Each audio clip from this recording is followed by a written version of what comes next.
पाठ 27 अलंकार।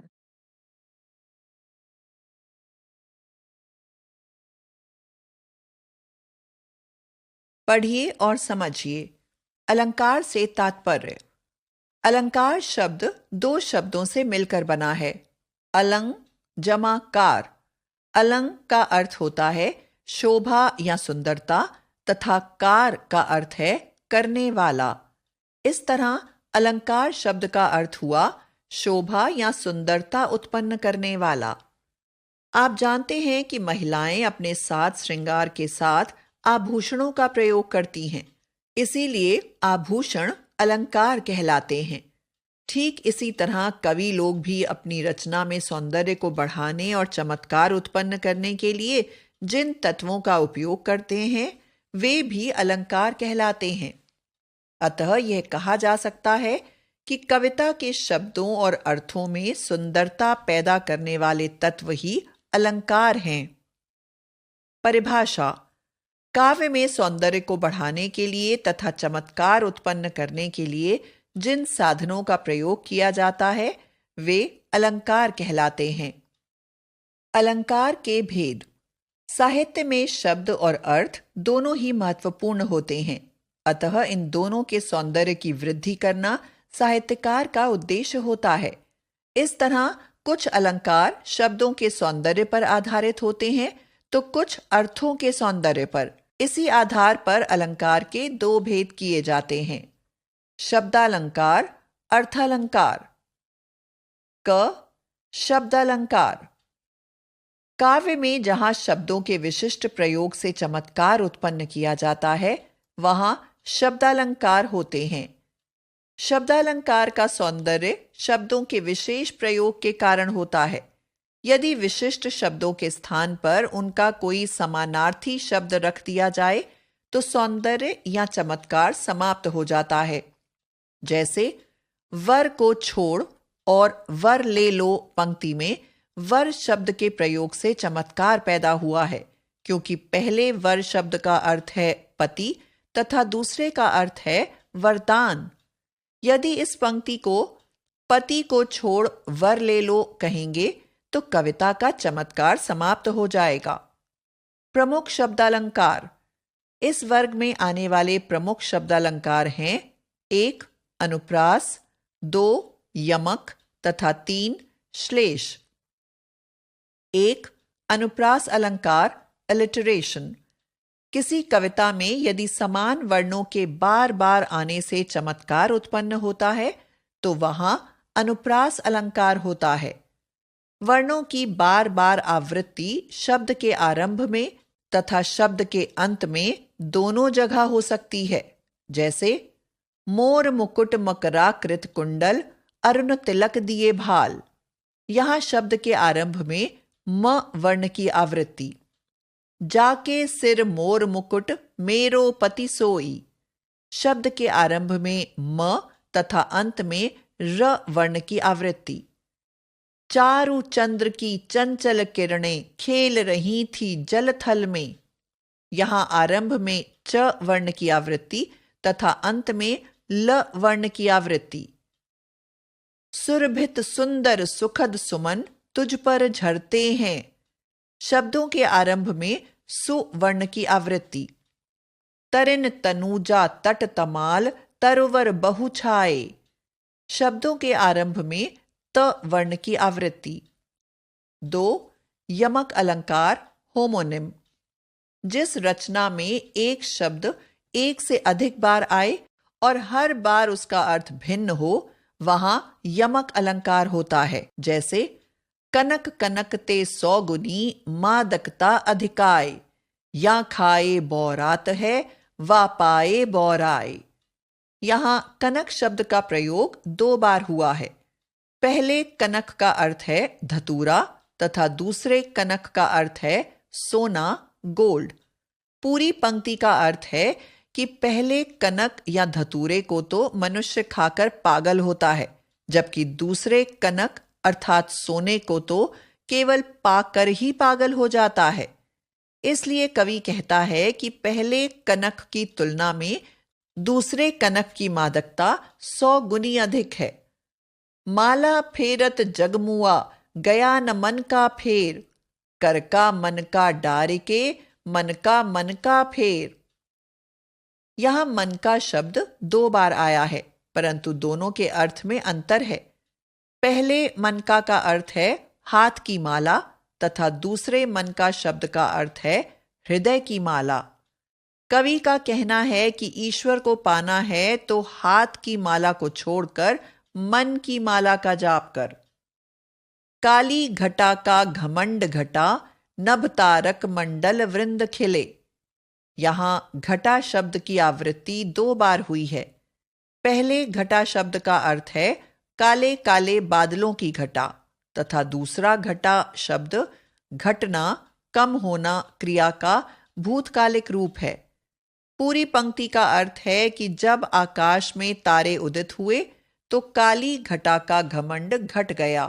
तू मोहन के उर्बसी है उर्बसी समान।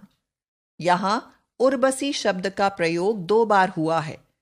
पहले उर्बसी शब्द का अर्थ है उर अर्थात हृदय में बसी हुई तथा दूसरा उर्वशी शब्द देव सुंदरी उर्वशी का तद्भव रूप है। पूरी पंक्ति का अर्थ है कि हे सखी, तू तो कृष्ण के हृदय में उर्वशी के समान बसी हुई है। 3. श्लेष अलंकार पन। श्लेष शब्द का अर्थ होता है चिपकना। श्लेष अलंकार वहां होता है जहां एक ही शब्द में एक से अधिक अर्थ चिपके रहते हैं। ऐसी स्थिति में कविता में प्रयुक्त विशिष्ट शब्द से एक से अधिक अर्थ निकलते हैं और वे सभी अर्थ संदर्भ के लिए आवश्यक होते हैं। जैसे रहीमन पानी राखिए, बिन पानी सब सून, पानी गए न ऊबरे, मोती मानुस चून। यहां दूसरी पंक्ति में प्रयुक्त पानी शब्द के 3 अर्थ हैं और तीनों ही संदर्भ के लिए जरूरी हैं। ये 3 अर्थ 3 संदर्भों के लिए इस प्रकार हैं। क, मोती के संदर्भ में पानी का अर्थ है चमक। ख, मानुस या मनुष्य के संदर्भ में अर्थ है सम्मान। ग, चून अर्थात चूना के संदर्भ में अर्थ है जल। दोहे का अर्थ है कि पानी को रखिए क्योंकि पानी के बिना सब शून्य है। ठीक वैसे ही जैसे पानी के अभाव में मोती, मनुष्य तथा चूना तीनों का अस्तित्व समाप्त हो जाता है। सुबरन को ढूंढत फिरत, कवि व्यभिचारी चोर। पूरी पंक्ति का अर्थ है कि कवि, व्यभिचारी लोग तथा चोर तीनों ही सुबरन या सुवर्ण को खोजते फिरते हैं। यहां सुबरन शब्द के 3 अर्थ हैं। क, कवि के संदर्भ में सुंदर, सुंदर वर्ण अक्षर। ख, व्यभिचारी के संदर्भ में सुंदर वर्ण या रंग वाली सुंदर स्त्रियां। ग, चोर के संदर्भ में सोना। मंगन को देखी पट, देती बार बार है। यहां पट शब्द पर श्लेष अलंकार है क्योंकि इस शब्द के 2 अर्थ हैं, वस्त्र तथा दरवाजा।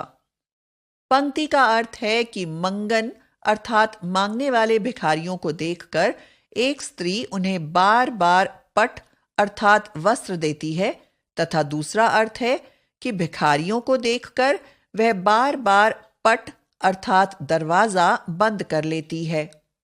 ख, अर्थालंकार।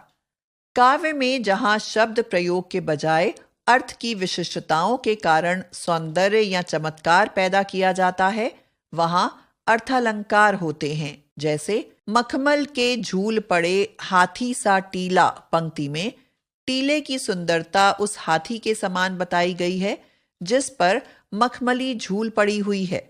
इस तरह इस पंक्ति का सौंदर्य विशिष्ट शब्द प्रयोग के कारण नहीं है बल्कि उस अर्थ के कारण है जो मखमली घास से ढके टीले और मखमली झूल पड़े हाथी की तुलना से उत्पन्न हो रहा है। अब हम कुछ प्रमुख अर्थालंकारों का परिचय प्रस्तुत करेंगे। ध्यान रखिए, जब 2 वस्तुओं के बीच समानता बताई जाती है तब 4 वस्तुएं सामने। 1. उपमा अलंकार सिमिली। जब 2 व्यक्तियों या वस्तुओं में गुण और धर्म के समान होने पर समानता बताई जाती है वहां उपमा अलंकार होता है। जैसे राधा का मुख चंद्रमा के समान सुंदर है। इस पंक्ति में राधा के मुख की सुंदरता चंद्रमा के समान बताई गई है। एक उपमेय, जिस व्यक्ति या वस्तु की समानता बताई जा रही है। उपयुक्त उदाहरण में राधा का मुख उपमेय है। 2.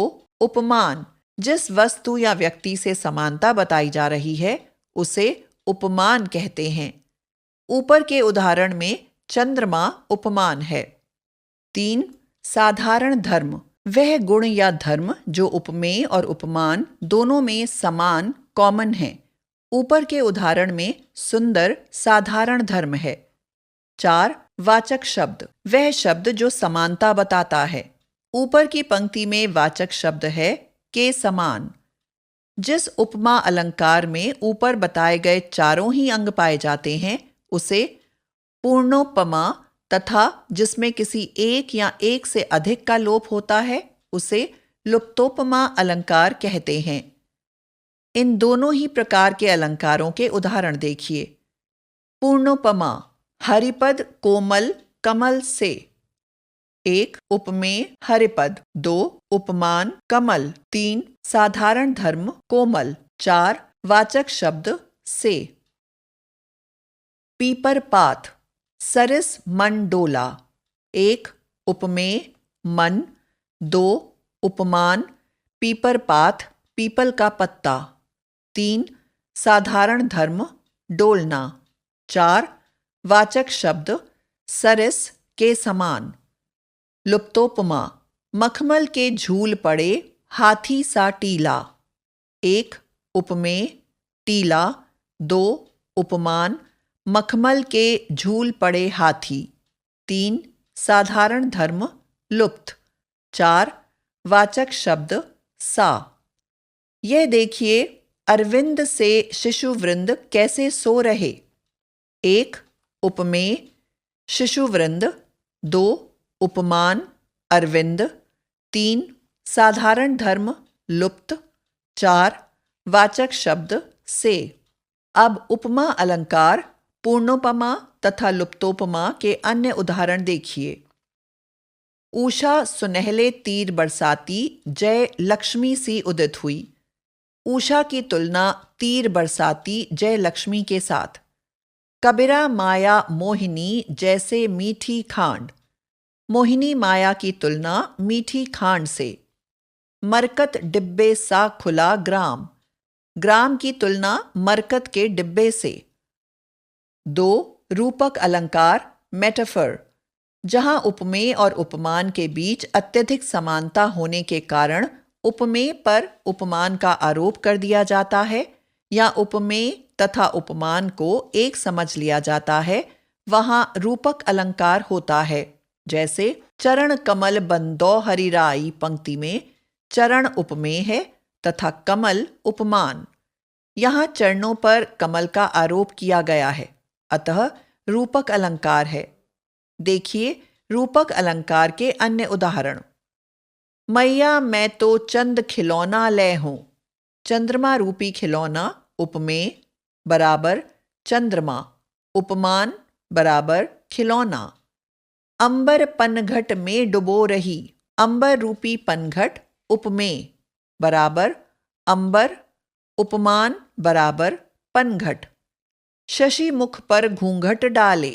शशि रूपी मुख उपमेय बराबर मुख, उपमान बराबर शशि। 3.